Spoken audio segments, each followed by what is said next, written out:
nous, on a signalé un truc qui nous paraissait pas normal dans une famille. Il y avait la visite médicale prévue par la PMI dans l'école, on a glissé cet enfant dans la liste. Ça permet de ne pas traumatiser tout le monde tout autour, de ne pas informer tout le monde. Et c'est vraiment, voilà, je pense que la protection maternelle et infantile est déjà un bon premier niveau. Et ce sont des auxiliaires de puériculture, des infirmières. Voilà, elles savent déjà réagir et faire remonter s'il faut. Donc je pense que c'est une première... c'est le plus facile. Où sont les médecins traitants quand on les connaît, mais souvent, voilà, la PMI, c'est vraiment... Ils relèvent du service de l'enfance au niveau départemental. Donc ils relaieront. Je trouve ça très intéressant parce que du coup, c'est vraiment centré sur l'enfant. C'est-à-dire que c'est une équipe médicale, en général médecin, mais en tout cas infirmière, qui va regarder l'enfant, l'écouter, l'observer, évaluer, voilà, comment va-t-il, comment il communique, comment ça se passe pour lui à l'école, etc.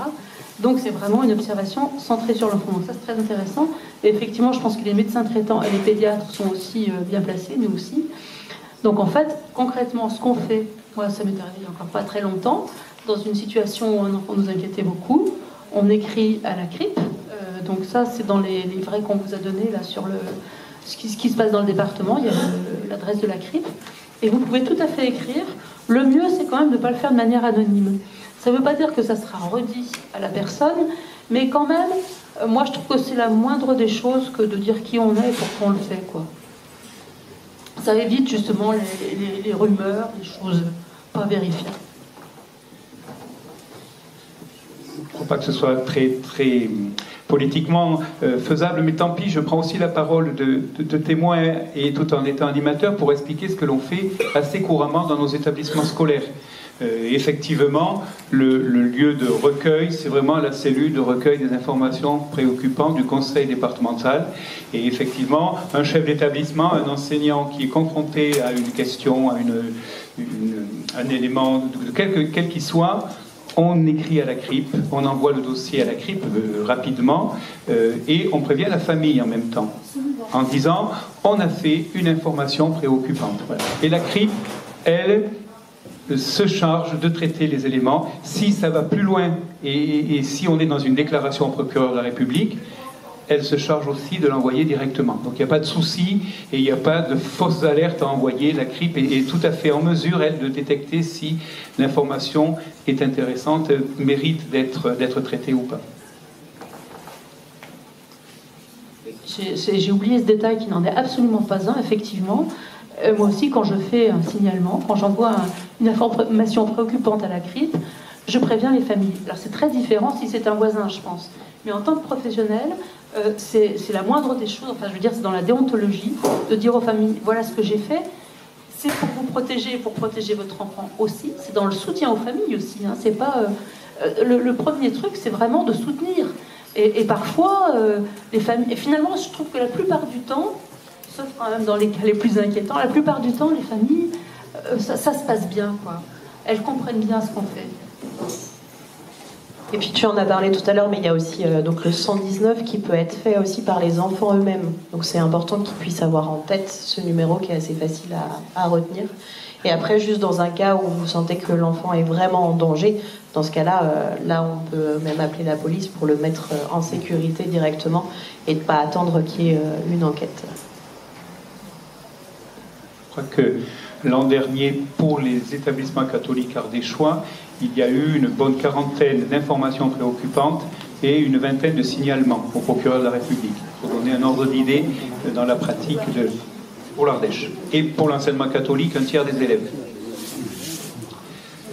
Une question très pratique, Charles. Le document et les affiches sur la cellule d'écoute, on les dispose où? On les affiche où? Pour ça, oui.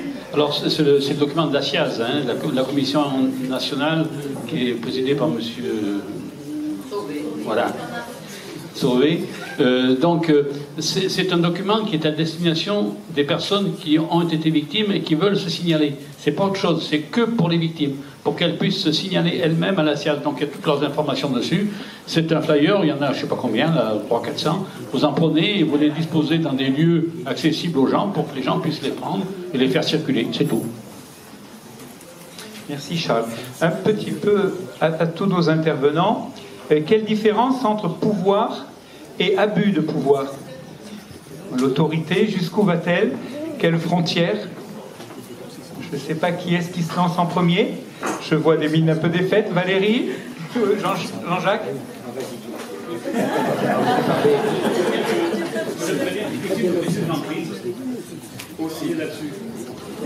Allez, on est là-dessus. Non, je ne vais pas t'occuper du piège.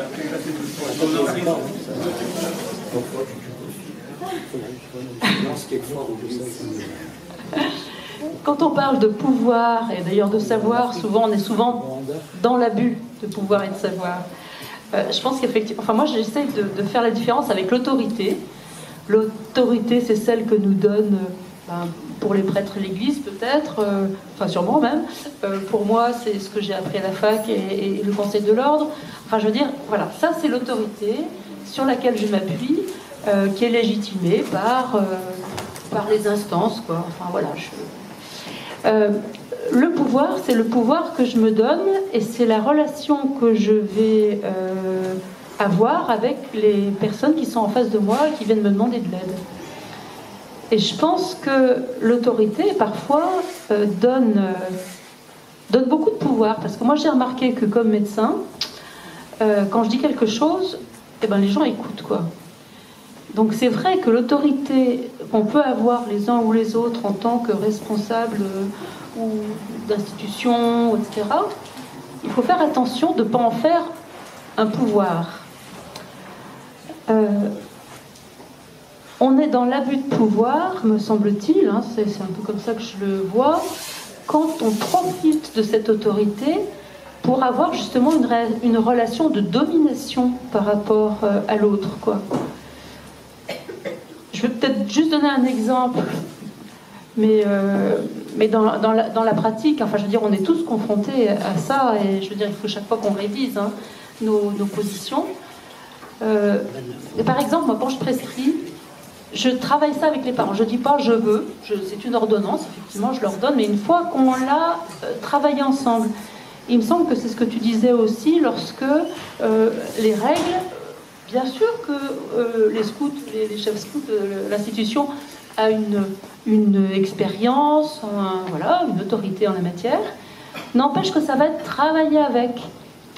Et après, bien sûr, que notre autorité nous donne des responsabilités et qu'à certains moments, il faut qu'on dise, voilà, c'est comme ça que ça doit se faire parce que, justement, l'enfant ou la personne étant au centre, eh bien, on en est responsable et donc, on a aussi ce pouvoir, on peut dire, je crois,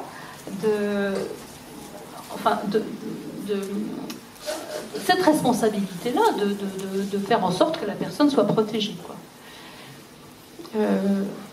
Voilà l'essentiel de ce que je veux dire.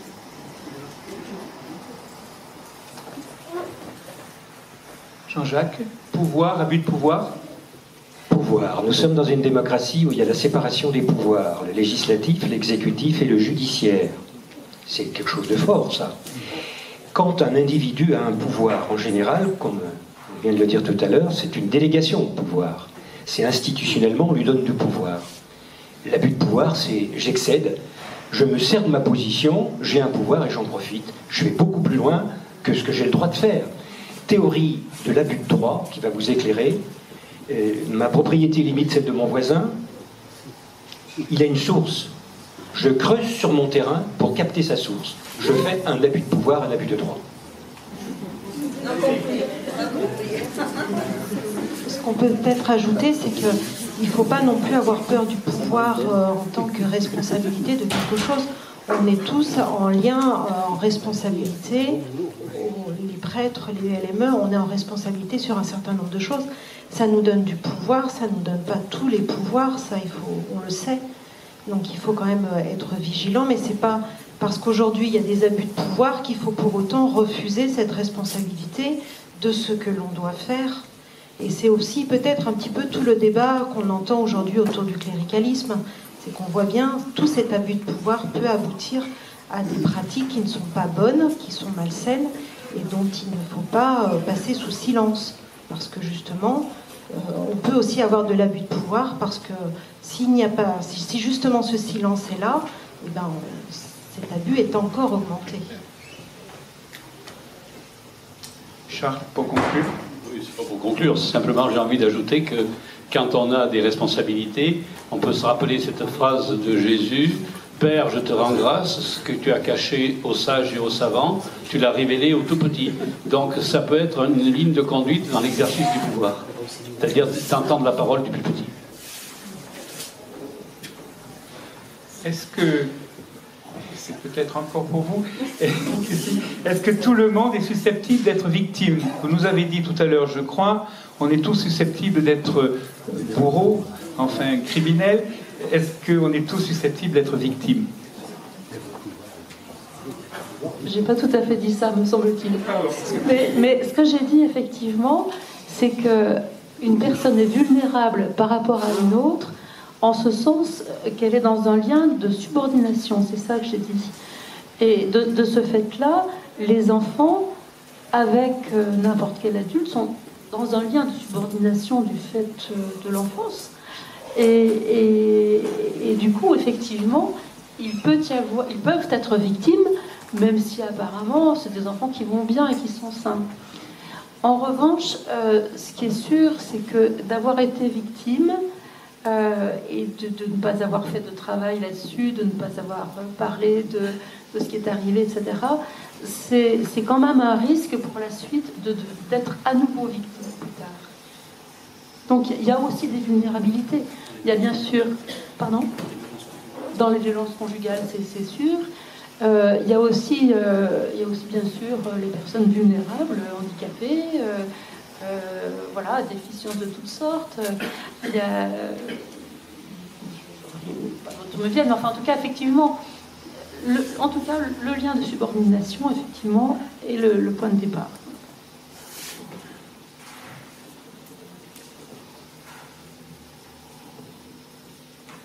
Une question qui vient d'arriver. Je trouve qu'il n'est pas facile entre adultes, et surtout entre personnes d'une même famille, d'un même entourage, de remarquer des attitudes déplacées envers les enfants. Je pense qu'il serait utile de trouver les moyens pour réfléchir sur ce sujet et trouver les moyens pour permettre l'expression et permettre cette parole. Je ne sais pas si c'était vraiment une question qu'un constat. Je pense qu'effectivement, c'est toujours des questions difficiles. C'est là aussi où ça fait écho à ce que je vous disais tout à l'heure. Je pense qu'il y en a aussi un intérêt à éduquer les enfants à repérer ça, parce qu'en tant qu'adulte, on ne voit pas tout et on ne sait pas tout. Ce qui se passe on le voit bien, notamment dans les chatouilles, à chaque fois ça se fait à des moments où les parents ne peuvent rien voir, et en tout cas ou ne veulent rien voir, mais ça se fait en dehors un petit peu de cette sphère. Donc je dirais qu'il y a ça, et après je pense qu'il faut peut-être se jeter un peu à l'eau de temps en temps, parce qu'il y a des sujets comme ça qui sont difficiles, et c'est en commençant et en essayant d'en parler qu'on arrive petit à petit à délier les langues et de voir comment faire. Après, voilà, je sais pas si quelqu'un voulait compléter. Ce qui est difficile aussi, c'est comment chaque adulte, selon son histoire, a pu se dégager d'un certain nombre d'emprises, j'allais dire à nouveau. C'est-à-dire que si vous avez été un enfant bien sage, qui a dû toujours obéir au bon vouloir de ses parents, et qui n'a jamais appris à être lui, à avoir une parole de subjective, et ben ça va être d'autant plus difficile d'accepter chez l'enfant qui est en face qu'il refuse par exemple la bonne nourriture ou les câlins qu'il doit absolument accepter, etc. Donc je veux dire, on aura beau donner on ne peut pas donner de ligne de conduite, justement, parce que c'est vraiment à chacun aussi de s'interroger sur sa façon d'être avec les enfants en particulier.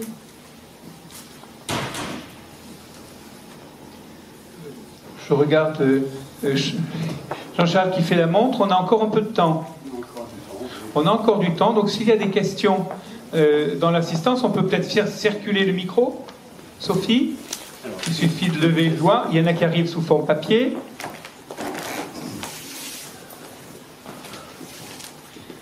Donc je pense que c'est aussi de ce côté-là, je suis désolé. Un pédophile peut-il un jour ou l'autre être vraiment guéri? Entre guillemets guéri. Moi, je ne m'occupe que des enfants, donc... Une question extrêmement difficile. Moi, pardon ? Oui, c'est ça aussi. Est-ce qu'un alcoolique peut guérir ? Demande Charles. C'est vraiment très compliqué. Enfin, moi, je me sens pas compétente pour répondre à cette question. Je vais pas jouer dans l'autre sens, le devenir à un moment donné. Je dirais que déjà, si on s'intéresse, enfin vraiment, déjà si on s'intéresse aux victimes, c'est-à-dire, moi je dirais, enfin la question qui m'intéresserait plus, c'est de se demander si les victimes de pédocriminalité peuvent guérir, parce qu'au fond, c'est déjà pas évident. Mais je crois que pour le coup, la guérison, parfois, elle se fait avec séquelles. Je pense vraiment qu'il y a moyen, effectivement, d'ouvrir la parole. Alors, c'est très long, c'est souvent pas facile, il y a des gens qui ne le font pas. Mais en tout cas, oui, du point de vue des enfants abusés, voilà, je pense effectivement qu'il y a moyen de s'en remettre. D'être dans la résilience, oui, ça c'est possible, mais c'est quand même toujours un chemin extrêmement long. Et puis alors, on se souvient que parfois, il y a une espèce d'amnésie qui va durer très longtemps. Et donc cette amnésie va empêcher de reconstruire, quoi. Donc on peut se construire aussi sur des mauvaises bases. Donc voilà, je crois que là où il faut vraiment être très attentif, c'est dans la prise en charge, dans l'accueil des enfants qui ont vécu des traumatismes sexuels. Juste, j'ai fait la comparaison tout à l'heure, un peu bêtement, mais finalement elle n'est peut-être pas si bête, entre est-ce qu'un alcoolique peut guérir ? Je pense pas. Je pense qu'il peut être abstinent. Je pense qu'il peut arriver à vivre sans boire. C'est pas pour autant qu'il est guéri. Parce que l'alcoolisme est une pieuvre telle qu'elle ne lâchera jamais sa proie. Par contre, la personne peut ne plus boire. Est-ce qu'on ne peut pas faire quelque chose de similaire pour quelqu'un qui a cette maladie de la pédophilie, enfin, je l'appelle maladie aussi, hein, mais voilà, qui est pédophile, peut-être qu'il ne passera plus jamais à l'acte. Est-ce que pour autant il est guéri ? Je ne sais pas. C'est des questions que je pose, je ne donne pas de réponse. Ce qui est peut-être juste un petit peu gênant, enfin dont on se souvient quand même, c'est que il me semble que pendant très longtemps, on a pu expliquer et presque excuser une certaine forme d'abus sexuel comme ça, en disant bah oui, c'est des gens qui sont malades, etc. Or il ne s'agit pas de maladie, enfin moi je pense qu'il ne s'agit pas de maladie, hein. C'est quand même une structuration perverse. Et donc autant on peut guérir d'une maladie, autant la structuration perverse, c'est bien difficile parce que du coup, en plus, ce sont des personnalités qui ne vont pas demander de l'aide. Hein. Alors, oui. Enfin bon, voilà. On est devant beaucoup de points d'interrogation. Ce sont des êtres humains. Ah, mais complètement. Oui. La grosse difficulté, c'est que ce sont des êtres humains avec un capital de dignité qu'il faut faire ressortir. Et c'est le rôle quelquefois de l'avocat dans un débat de se sentir seul contre tous. C'est extrêmement difficile et on ne peut pas balayer ça d'un trait de plume. Mais je suis d'accord avec vous, dire maladie, non, je ne pense pas que ce soit une maladie. C'est une structuration qui est ainsi faite. Ce qu'on peut se poser comme question, c'est pourquoi ? Pourquoi ça frappe l'un plutôt que l'autre ? Et puis comme je l'ai dit tout à l'heure, moi je l'ai constaté, l'enfant abusé qui devient parent abuseur, parce que je l'ai vu moi-même dans un dossier, là aussi, ça prouve que la thérapie n'est pas intervenue au bon moment. Parce que je pense que si effectivement la parole se libère et qu'on accompagne, on va quand même sauver pas mal de choses. Vous avez le micro, Jean-Jacques, ou peut-être Valérie. Valérie. Il nous est demandé, en tant qu'animateur en pastoral, en tant que catéchiste, on pourrait ajouter éducateur, d'être obligatoirement 2 adultes dans un groupe d'enfants ou de jeunes. Toujours, cela pose problème avec effectivement toujours la difficulté de trouver suffisamment de bénévoles dans nos différentes équipes. Alors je n'ai pas la réponse de savoir si c'est obligatoire ou si c'est une recommandation particulièrement appuyée. Donc là-dessus, je n'aurai pas le terme exact, mais il est clair qu'aujourd'hui, on demande à ce que dans les groupes de caté, il y ait 2 personnes. Et je dirais même en dehors des problèmes d'abus, etc., c'est aussi quelque part une certaine sécurité aussi, parce que quand un éducateur est appelé par un enfant qui tombe dans la cour, qui saigne n'importe quoi, on ne peut pas laisser le groupe tout seul non plus. Donc il y a aussi une visée pastorale par rapport à ces abus. Il y a aussi une visée des fois de bon sens, d'être plusieurs avec une équipe d'enfants. Voilà, moi c'est la réponse que je peux apporter. Mais c'est quand même très fortement demandé. Enfin, je vois Karine qui opine de la tête, qui me dit oui, il faut bien être deux dans les rencontres d'enfants. Même avec un groupe? Oui, même avec un groupe, et encore plus avec un groupe. Et même si on se retrouve tout seul avec un enfant, il ne faut pas le faire dans un lieu isolé. On va le faire en laissant une porte ouverte, on n'a pas à se retrouver seul avec un enfant quelque part. Merci Valérie. Qui est-ce qui a employé le mot pouvez-vous redéfinir le mot résilience?